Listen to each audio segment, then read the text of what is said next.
Generally ఈ varicose veins అనేటువంటివి మగవాళ్ళలో ఎక్కువ వస్తుందా? ఆడవాళ్ళలో ఎక్కువ వస్తుందా?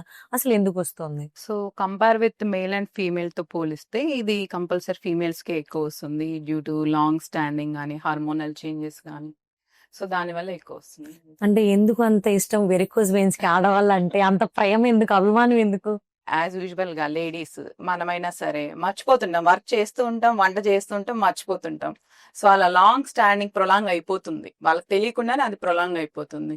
సో, ప్రెగ్నెన్సీ టైంలో కానీ, సో మెనోపాజ్ టైంలో కానీ, ఈ హార్మోనల్ చేంజెస్ వల్ల మనకి వారికోస్ వెయిన్స్ అన్నది కంపేర్ విత్ మేల్స్ కంటే ఫీమేల్స్‌లో ఎక్కువొస్తుంది. సో, అంటే ఆడవాళ్ళనే ఎక్కువ ప్రేమిస్తుందన్నమాట వెరికోస్ వారికోస్ వెయిన్స్. అది అర్థమైపోతుంది. అంటే వెరికోస్ వెయిన్స్ ఆడవాళ్ళలో ఉంది అనడానికి అంటే మోస్ట్‌లీ స్టాండింగ్ మీరని చెప్పడం జరిగింది.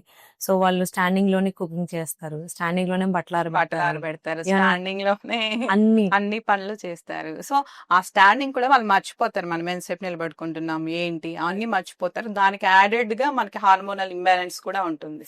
సో, ఓహో! హార్మోనల్ ఇంబాలెన్స్ వల్ల కూడా ఇది రావచ్చు. ఇదొస్తుంది. సో, ఇది మన స్పెషల్ ఎఫెక్ట్. ప్రెగ్నెన్సీ టైంలో కానీ, మెనోపాజ్ టైంలో కానీ పాప్ ఔట్ అవుతాయి ఎక్కువ. ఈ వారికోస్ వెయిన్స్ అన్నవి.